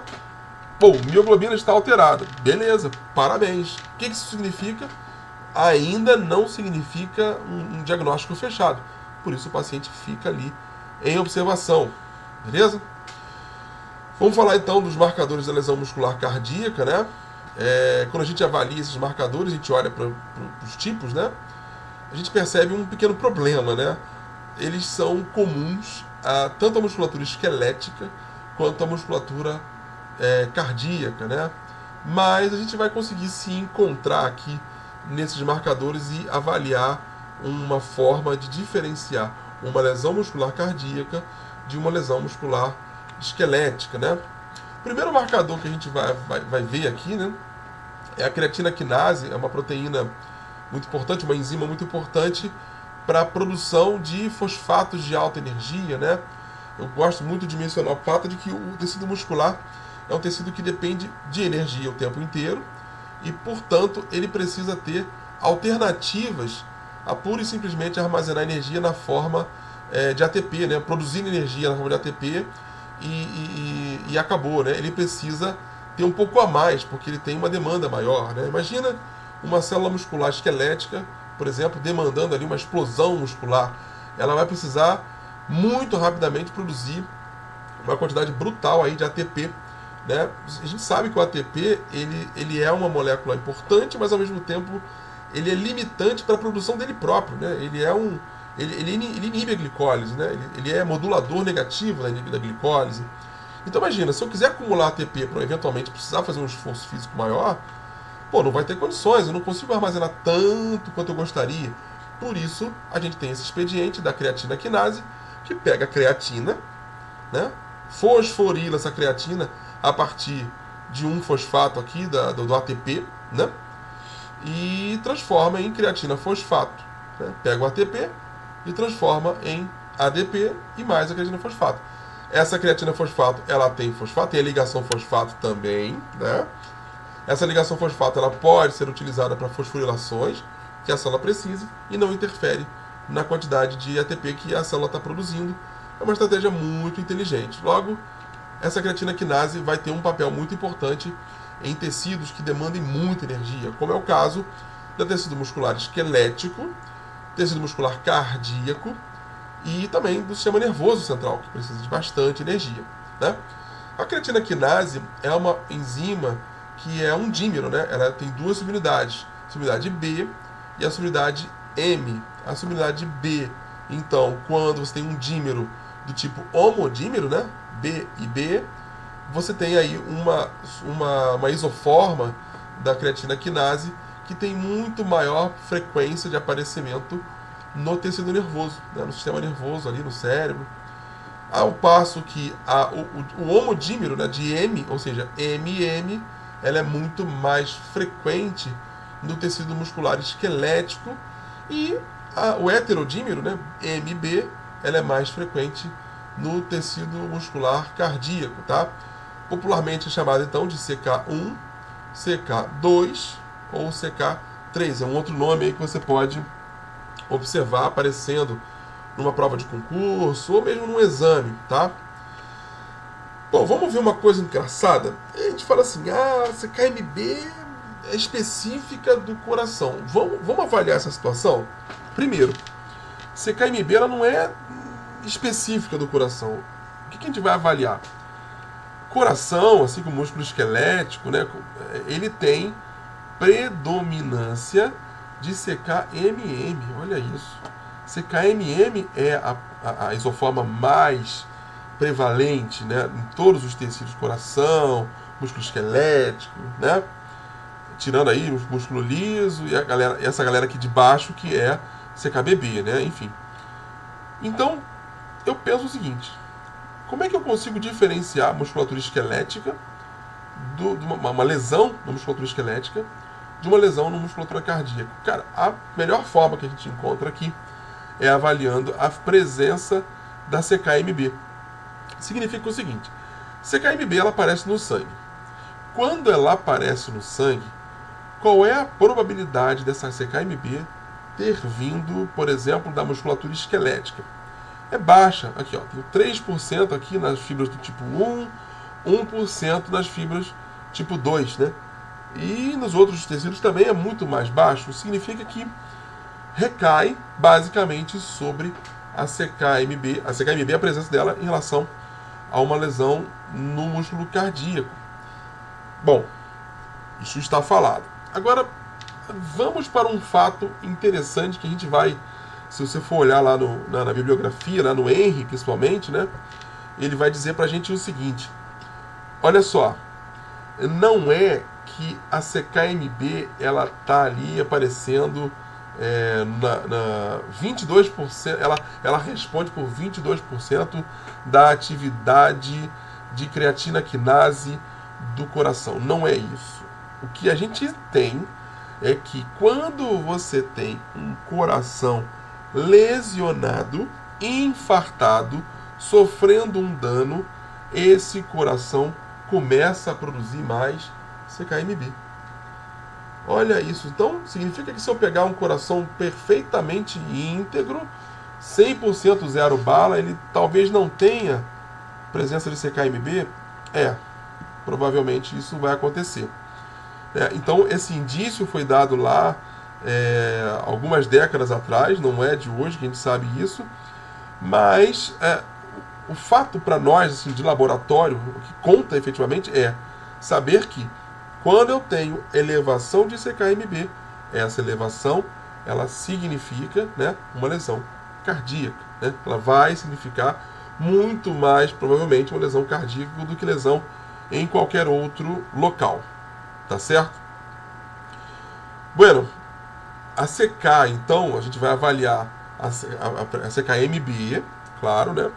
Mas também a CK total, ou seja, o somatório de todas as outras CKs que a gente tiver aparecendo no sangue do indivíduo, né? E, bom, então a gente tem que avaliar o seguinte: bom, o paciente tem algum tipo de distrofia celular, muscular, algum tipo de lesão por esforço, né? Hipertermia maligna, rabdomiólise, traumas musculares, né? Por exemplo, choque elétrico. Tem alguma coisa que pode levar a CK total? Então você tem que avaliar para poder vocês começar a excluir potenciais aumentos que não sejam efetivamente reflexo de uma lesão cardíaca, né? Então, o aumento da atividade sérica depende da lesão muscular e com isso você vai avaliar situações pregressas do paciente, tá bom? A gente dosa CK. CK a gente não dosa a quantidade de CK. A gente dosa, na verdade, a atividade de CK. A gente pega lá, pega a CK, dá o substrato dela e vê o quanto ela vai fazer de produto. Efetivamente, é isso que a gente vai avaliar. Esses valores de CK variam com sexo, com idade, com massa muscular, né? Por exemplo, homens têm valores de CK naturalmente maiores do que mulheres, né? Negros têm valores mais baixos do que não negros. Mas é uma questão particular de cada um, né? Bom, como é que a gente avalia essa concentração essa atividade de CK no sangue, né? A CK total, ela pode refletir danos musculares sistêmicos, né? Ou seja, elevações sozinhas da CK total, geralmente refletem elevações da CK do tipo CKMM, né? Que é a CK3. Então, ela tem uma janela diagnóstica de 6 a 8 horas, um pico entre 24 e 36, e se normaliza entre 3 a 4 dias. Quando ela se eleva sozinha, a gente avalia a utilidade clínica dela como essa avaliação de danos musculares sistêmicos. A gente vai ver aí, por exemplo, na questão da rabdomiólise, né? Quem faz atividade física intensa aí, o pessoal faz Ironman, faz aqueles cursos de formação de forças especiais do Exército, da Marinha, né, os Comanf. Eu trabalhei um tempo com o pessoal lá do Centro de Instrução de Operações Especiais e vi aí uns casos de elevação de CK assim, bem grande, no indivíduo saudável, mas é porque ele estava num esforço físico bem intenso, né? Então era bastante razoável isso. Assim como eu tenho a avaliação da CKMB, né, em associação com a CK total, né, que vai ser um indicador da lesão cardíaca, né? Eu vou ter aqui uma enzima que, embora não seja exclusiva do coração, ela traz uma vantagem por ser uma das primeiras moléculas a aparecer no sangue do indivíduo após o infarto do miocárdio. A primeira, como a gente viu lá, é a mioglobina, mas a mioglobina ela é muito pouco específica do ponto de vista do tecido de origem, tá? Então a CK total, o valor dela vai ser o reflexo do somatório dos 3 tipos de CK, tá? Ela vai se elevar então, né, sem infarto, no cateterismo, no choque elétrico, nas eletrocauterizações, eletromiografia, injeções intramusculares, né, dependendo aí da extensão da injeção, e na massagem muscular recente. Eu chamo a atenção aqui para o próprio cateterismo, né, como a gente falou anteriormente, né, é um procedimento que pode levar ao infarto posteriormente, mas também pode dar uma enganada. Você pode ver o paciente fazendo cateterismo numa artéria coronariana e posteriormente você tem elevação de CK, de CKMB, e a pessoa achar que de fato está acontecendo um infarto. Você tem que seguir então por outros padrões, né? Pela clínica do paciente, pelo eletroencefalograma, pelo eletrocardiograma, perdão, né? E então não é somente pelo exame laboratorial. O exame laboratorial ele é, junto com outros fatores, um adjuvante, né? Ele ajuda na hora de avaliar a questão do infarto, né? O intervalo de referência aí da CK total está entre 46 e 171 em homens e 34 a 145 em mulheres. O intervalo da CKMB, né, eu esqueci de colocar aqui, ele é praticamente zero, né? CKMB no indivíduo saudável é zero, né? Não tem CKMB, né? Só vai aparecer mesmo no indivíduo que tem algum tipo de lesão, né? Vou falar nessa lactato desidrogenase, não tem como deixar de falar dela, embora hoje a gente saiba que é uma enzima muito pouco específica, muito menos específica até do que a própria CK, mas ela está ainda sendo avaliada. Muitos médicos ainda pedem, né, para fazer exame dela, a dosagem. É uma enzima que atua na reversão, né, do lactato, né, em piruvato, ou seja, ela demanda NAD+, na verdade ela demanda NAD+, levando à formação de NAD, na verdade é o contrário, né? Ela pega o piruvato, que é o piruvato aqui, ó, vamos olhar da direita para a esquerda, que é o que de fato acontece, né? Na vida real, né? O piruvato que é produzido lá pela via glicolítica, lá no paciente que estava infartando, não tem oxigênio para seguir adiante fazendo ciclo de Krebs, etc. Ele vai pegar NADH e vai produzir NAD+, e o lactato. Esse NAD+, então, volta lá para a via glicolítica para poder ser então, participante da via glicolítica. Esse lactato, então, ele pode ser produzido e pode ser regenerado a piruvato. A LDH atua tanto no processo de produção de lactato quanto na regeneração do piruvato, beleza? Aí eu te pergunto, qual tipo celular possui lactato desidrogenase? Cara, qualquer célula, em última análise, pode passar por um processo de baixo aporte de oxigênio e eventualmente precisar fazer ali um lactato, né? Qualquer célula pode. Então você vai ter LDH em praticamente todos os tecidos, né? Tô chamando a atenção aí para o coração, para os eritrócitos. Imagina, hemácia, cara, coitada da hemácia. Hemácia não tem núcleo, né? Hemácia não tem não tem mitocôndria, não tem como fazer via glicolítica acoplada ali a ciclo de Krebs, cadeia respiratória, não tem como. Ela só faz glicólise, beleza? Então ela tem que ter muito LDH, né? Córtex renal também tem, pulmão, todo mundo tem que ter. O que a gente pode ver, na verdade, é uma diferenciação em isoformas.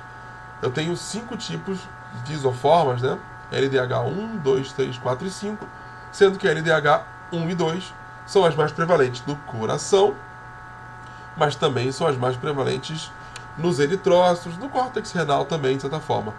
Mas eu chamo a atenção da questão dos eritrócitos, porque qual é o problema de eu ter um marcador nos eritrócitos, né, que é um marcador que está ali quase que pau a pau com a concentração que vai dar origem lá ao LDH no soro, né, de origem cardíaca.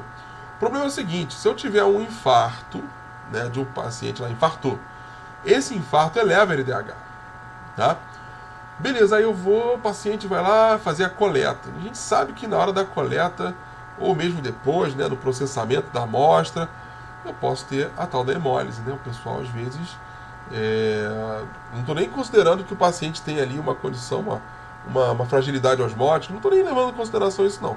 Estou pensando só na gente mesmo no laboratório, vai fazer a coleta, na hora da coleta, na hora do processamento, a amostra vem hemolizada, essa hemólise vai acabar alterando o valor da nossa percepção da relação entre concentração de LDH e da lesão cardíaca. Por isso que ela é mais complicada, né? Ela é bem mais complicada para se avaliar assim, isoladamente. Ela vai ser avaliada junto com outras enzimas, tá?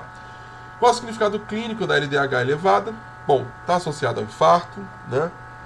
Está associado, obviamente, à hemólise. Então, qualquer doença aí que cause hemólise vai elevar também a LDH. Está associada a doenças hepáticas também, mas não tanto quanto TGO e mais especificamente TGP. A gente sabe que TGP é um marcador bem mais específico de lesão crônica do hepatócito, né? Anemia megaloblástica, a gente sabe que pode acontecer lise da célula precursora de eritrócitos, né, do reticulócito, ou dessas células na medula, resultando que em grandes quantidades de LDH liberadas, LDH1 e LDH2. Tá? Então, é um problema a gente acabar não sabendo qual a origem efetivamente dessa LDH, tá bom?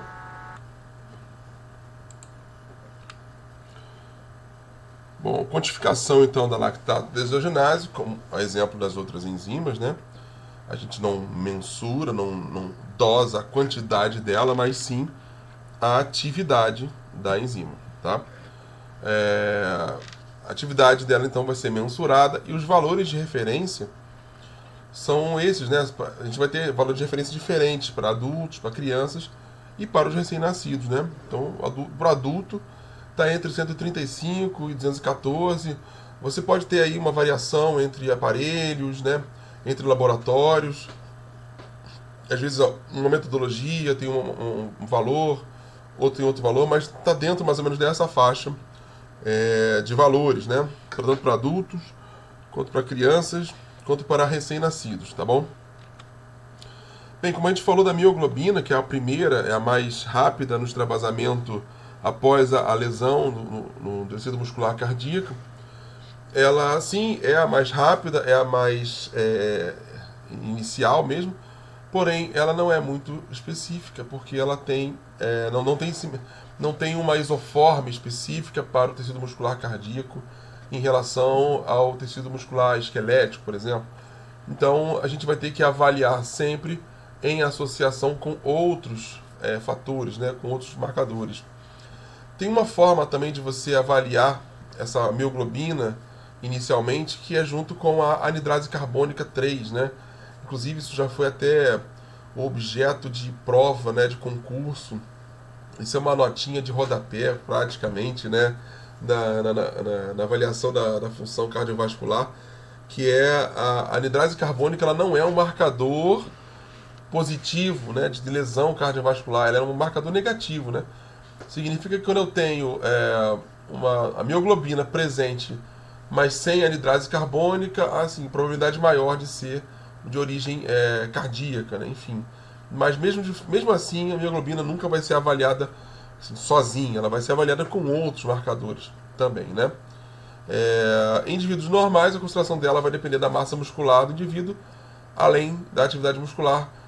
Exemplo da CK, ela vai estar maior, em maior concentração em homens do que em mulheres, e pessoas de origem africana, afrodescendente, vão ter, obviamente, uma densidade muscular maior, né? Então vão ter mais também mioglobina do que outras pessoas de origem caucasiana, indo-europeia, né?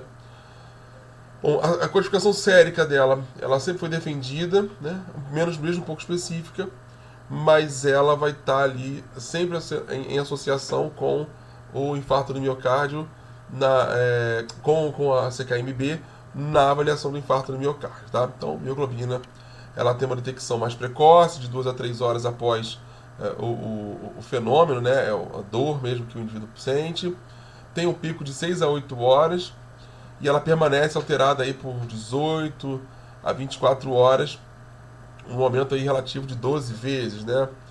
O grande barato dela é ser realmente muito inicial, é a primeira a se elevar, né? Então a gente tem esse gráfico aqui mostrando que a mioglobina está aqui, ó, na cabeça, né? Um pouquinho antes da própria das transaminases, perdão, da própria a troponina, né? A troponina também começa a elevar, só que ela demora bastante, né? Troponina I e troponina T demoram bastante. Elas vão atingir um pico muito maior, obviamente, mas elas vão ter uma demora razoável, né? As transaminases vão crescendo também aqui na mesma proporção, mas a mioglobina ainda é um indicador, né, bastante forte. A gente utiliza, inclusive, a mioglobina, vou mostrar daqui a pouco, num exame que é o chamado painel cardíaco, né? A gente tem um aparelhinho chamado Triage, que ele tem um teste que, se não me falha a memória, é imunológico, né? Acho que é antígeno anticorpo, que você tem para dosar quantidade mesmo de mioglobina, de CK, MB e de troponina. Ele é acoplado aos os três resultados e o aparelhinho faz a leitura. Daqui a pouco eu mostro, tem uma imagem dele aqui para a gente ver como é que é, tá? É um exame de emergência. Bom, troponinas então, né, a gente viu já os dois anteriores. Troponinas, elas estão intimamente associadas ao processo de contração muscular, né? São as ligantes da tropomiosina, elas vão controlar esse acoplamento de excitação e contração muscular. Tem 3 subunidades, né? T, que é a ligante da tropomiosina, a I, que é a subunidade inibidora, e a C, a ligante do cálcio, né? E o grande legal das troponinas é o fato de que a gente tem isoformas diferentes da musculatura esquelética e da musculatura cardíaca. Então, são isoformas diferentes. A gente pode ter aí uma forma de diferenciar a origem, né, dessas troponinas. Aqui uma imagem das troponinas, do complexo troponina, né? Troponina IT, troponina I e troponina C. As 3 troponinas estão aqui associadas à tropomiosina, né? E elas também estão associadas ao filamento de actina, né? Então ali são inibidoras, né, do processo da contração muscular. Quando elas são deslocadas, a contração pode acontecer. A cauda da miosina pode ali se movimentar, tá certo? Então, o interessante é a gente observar que essas proteínas aqui, elas participam da constituição mesmo da própria célula, da própria fibra muscular. Então, diferente de outros marcadores cardíacos, as troponinas cardíacas T e I, elas estão essencialmente ausentes nos soros dos indivíduos normais, ou seja, dos indivíduos sem nenhum evento cardiovascular, não tem troponina. Por quê? Porque ela é uma proteína, elas são proteínas, na verdade, constitutivas, né? Elas não têm, teve um extravasamento aqui, uma lesão leve, extravasou. Não, para isso você precisa ter destruição mesmo do tecido mais efetiva, né? Os ensaios iniciais, né, de primeira geração, eles davam falsos positivos para troponinas esqueléticas, mas agora a gente tem ensaios mais específicos, né, que não têm reatividade cruzada, são mais confiáveis, né? Os valores de troponina, então, acima de 0,1 nanograma por ml, já são aí considerados valores alterados, né? Existem outras condições que podem aumentar a troponina sem exatamente ter a insuficiência cardíaca isquêmica, como a gente tem aí, ó, trauma cardíaco, insuficiência cardíaca congestiva, né? Que não é uma condição associada à isquemia, efetivamente, né? Não diretamente. A hipertensão, a hipotensão. O paciente, num pós-operatório de cirurgia não cardíaca, ele vai estar ali em observação, pode causar algum tipo de dano cardíaco, mas sem ser exatamente uma cirurgia cardíaca. A insuficiência renal, pacientes que são muito doentes, pacientes acamados há muito tempo, você vai ter ali elevações, então você tem que ver essa correlação. Toxicidade por drogas lícitas e ilícitas, né? Doenças neurológicas agudas, rabdomiólise com lesão cardíaca, está aí associada a indivíduos fazendo um esforço muito grande, né? Eu presenciei esse tipo de situação no curso de comandos, já vi, né, um cara com rabdomiólise, assim, clássica, clara, e também ele estava com CKMB e troponina alterada. Né? Como eu comentei na época com o pessoal, falou, olha, eu nunca vi isso acontecer num indivíduo teoricamente saudável, né? Teoricamente ele não está acamado, não está internado no hospital, nada do tipo. Nunca tinha visto, mas é um caso que pode acontecer, né? Pode acontecer na vasculopatia por transplante, né? Depois que você faz um transplante cardíaco, por exemplo, você tem o coração ele é ligado ao corpo do hospedeiro, né? Ele é transplantado e esse transplante pode levar ali a uma rejeição inicial, né? Uma vasculopatia e aí eu tenho aí, ó, o embolismo pulmonar também, doenças inflamatórias, como a miocardite, aí já é uma outra condição, sepse, queimaduras, hipotireoidismo, tudo isso pode elevar a troponina sem causar insuficiência cardíaca isquêmica, por isso mesmo a gente vai avaliar troponina junto com mioglobina. Alguns alunos perguntam, professor, por que você não avalia a troponina sozinha? Porque, se ela é tão específica. Sim, ela é muito específica, mas eu quero associar a uma doença, então eu tenho que avaliar outros fatores também, né? Então a troponina está aí, ó, dias após o evento de um infarto do miocárdio, eu ainda tenho aí permanência, né, dessa troponina no sangue do indivíduo, né? Acima aí desse percentil 99, né, que a gente chama, o limite percentil 99. Numa injúria menor, a gente tem uma permanência por menos tempo. Na miocardite a gente vai ver uma elevação assim pontual, oscilando, né, acima, ora abaixo dessa linha limite, desse percentil limite, indicando que a gente tem como, inclusive, diferenciar uma presença de uma troponina em virtude de uma lesão cardíaca e diferenciar de outras origens, né? Então, troponina aí tem uma detecção não muito atrasada, né? Não muito longa, está ali em torno de 4 a 6 horas, na média 4 horas, né? Entre troponina T e troponina I, né? Os picos dela vão ser ali em 24 horas, são muito alterados, ficam muito alterados quando tem, quanto maior a extensão da lesão, maior a alteração desse valor, desses analitos, né? Diferente, por exemplo, da mioglobina e da própria CK, né? Os valores são muito mais elevados em relação à troponina, né? Como eu tinha prometido, né?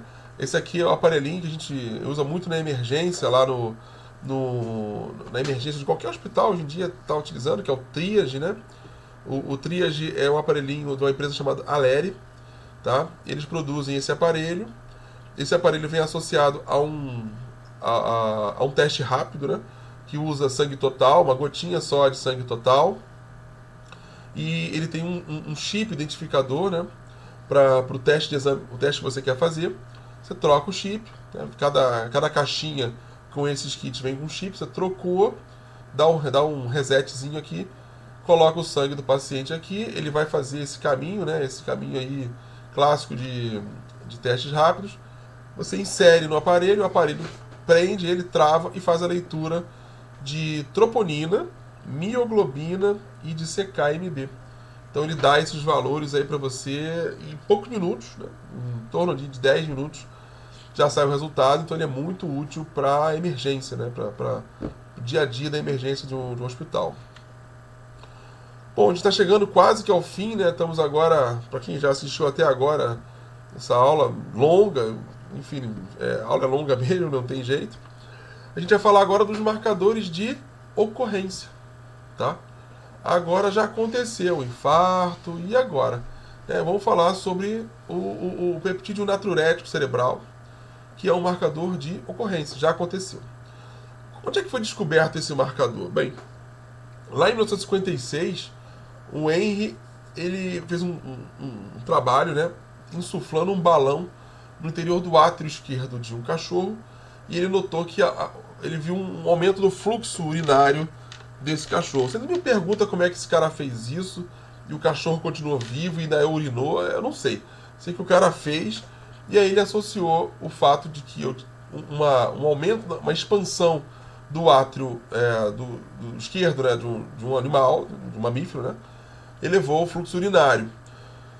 Lá nos anos 80, né, o Debold registrou um fato interessante. Ele pegou o átrio de um rato, né, ele fez ali um extrato daquele átrio de rato, e ele percebeu que o extrato do átrio do rato tinha um efeito natriurético em outros ratos, ou seja, alguma coisa no átrio daqueles ratos ele estava causando um efeito natriurético, ou seja, uma eliminação de sódio na urina, né?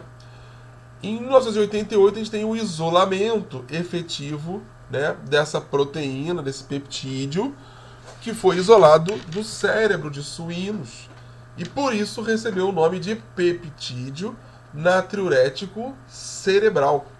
Às vezes a gente vê, mas ele não é atrial, ele não é ventricular, mas por que ele é chamado de cerebral? Porque os dois primeiros eles observaram o fato, mas nunca tinham isolado o peptídeo. O cara que isolou o peptídeo, isolou de suíno, deu o nome de peptídeo natriurético cerebral. Em 1991, já um pesquisador chamado Mukoyama descobriu que o BNP em seres humanos ele é liberado principalmente do ventrículo esquerdo, né? Ou seja, ventrículo cardíaco do lado esquerdo do ser humano. Ou seja, ele é então, quando presente na circulação sanguínea do ser humano, um indicador de uma liberação a partir de células do ventrículo esquerdo do coração. Então a gente tem dois tipos, né, de peptídeo natriurético cerebral, um que a gente chama de pró-BNP, né, e o BNP. Né, o pró-BNP, ou a porção N-terminal do pró-BNP, que a gente não tem ainda não conhece a função exatamente dele, e o BNP, que é a chamada porção C-terminal do BNP. Né? O que esses marcadores estão indicando, então? A secreção desses fragmentos, a secreção desses peptídeos, ela vai aumentar à medida que eu tenho aumento na distensão da parede ventricular do coração do indivíduo, né? E na sobrecarga de volume, como acontece na insuficiência cardíaca. O que está significando isso? Então, imagina você o coração de uma pessoa que sofreu um infarto, né, necrose do tecido muscular cardíaco lá no ventrículo esquerdo. Esse ventrículo esquerdo está recebendo sangue, mas ele, como não é mais tão espesso assim, ele perdeu parte daquele músculo, ele vai acabar se distendendo mais. Quanto mais ele se distende quando recebe sangue do átrio esquerdo, mais ele vai produzir o tal do BNP. Então, esse aumento na distensão do ventrículo esquerdo vai indicar um prognóstico pior. Significa que quanto mais ele se distende, é porque ele perdeu mais área de músculo, ou seja, maior quantidade de músculo. E ele responde justamente produzindo mais BNP. Esse BNP vai ter um papel onde?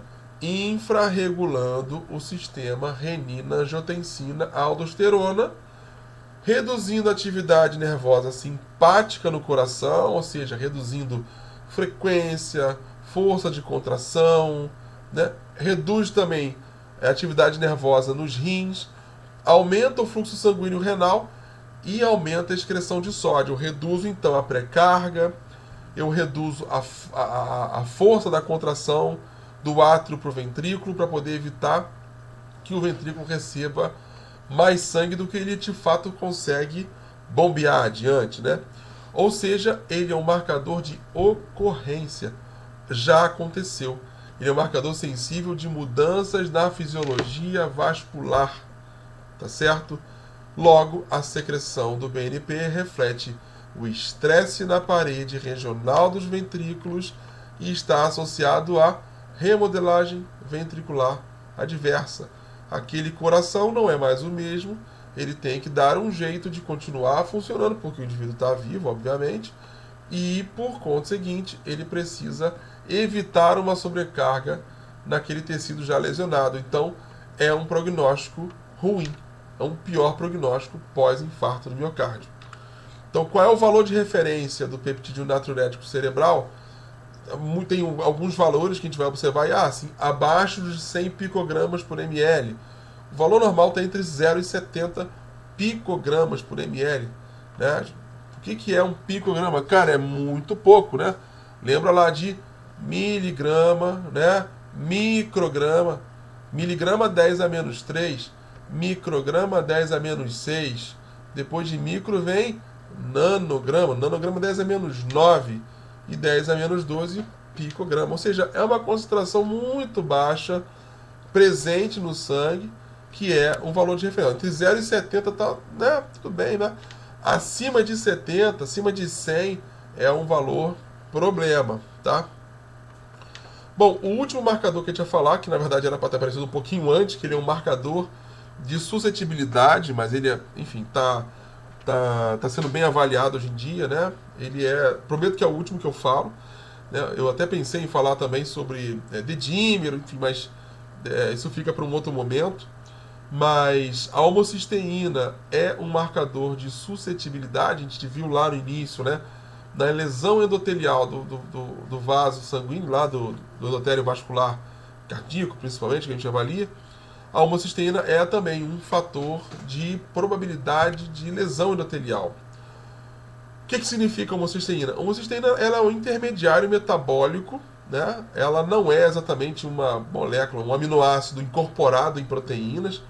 Ela é um intermediário metabólico entre o ciclo do ácido fólico e o ciclo da metionina, né? Ela vai aparecer levando a algumas moléculas que são o destino dela, né? Ela pode se transformar tanto na cistationina, na cisteína, né? Na taurina, enfim, ela pode chegar a outros caminhos, né? Ela pode também se transformar na metionina, né? Seguir o caminho desse ciclo da metionina, pode seguir por caminho também do ciclo do ácido fólico. O que então está refletindo essa alteração na homocisteína plasmática? Quando eu tenho níveis elevados de homocisteína, na verdade eu tenho falhas nas enzimas associadas ao seu metabolismo. Como eu tenho falha nas enzimas associadas ao seu metabolismo, eu vou estar acumulando homocisteína e ela está refletindo um problema anterior ou posterior, né, efetivamente, né? Ela também está associada à baixa absorção de vitamina B9 e vitamina B12, ou seja, ácido fólico e cobalamina. Opa, ácido fólico, cobalamina, isso me lembra o quê? Anemia, né? De que tipo? Anemia megaloblástica, pois é. Então eu vou ter aí uma correlação entre homocisteína, a anemia megaloblástica. Anemias, elas reduzem o tempo de vida, né? Das hemácias, elas acabam vivendo menos do que deveriam. Eu tenho hemólise, eu tenho aumento de LDH. Puxa, então uma coisa está associada à outra. Logo eu percebo que a hiperhomocisteinemia ela é considerada um fator promotor do aumento do estresse oxidativo. Por isso ela está associada ao risco de dano endotelial. Mas é a homocisteína que causa essa hiperoxidação, esse estresse oxidativo? Não, ela é o indicador. Né? Ela é o indicador de que aquilo está em andamento, aquele processo está em andamento. A gente tem, na verdade, algumas formas de homocisteína, não tem uma única forma, tem a homocisteína livre, né? Tem a tiolactona, né, que ela já é fechada, forma aberta, forma fechada. Temos a homocistina, né? E tem outros disulfetos mistos que podem ser analisados, que são chamados em conjunto, né, de homocisteína, né? Os valores de referência, então, da homocisteína estão em torno de 5 e 15 micromol por litro, no indivíduo, né, no valor normal, e valores acima disso vão apresentar maior risco de dano cardiovascular, né, porque eles vão promover alterações no endotélio dos vasos, vão favorecer a agregação plaquetária, a formação de trombos, e aí eu tenho o estamento dos riscos, né, os estratos. Né? Eu tenho risco baixo, entre 15 e 30 micromol por litro, risco intermediário entre 30 e 100 micromol por litro, e risco elevado acima de 100 micromol por litro. Né? Então, esse aí esse é o nosso assunto. Eu espero que vocês tenham gostado do assunto e até a próxima aula.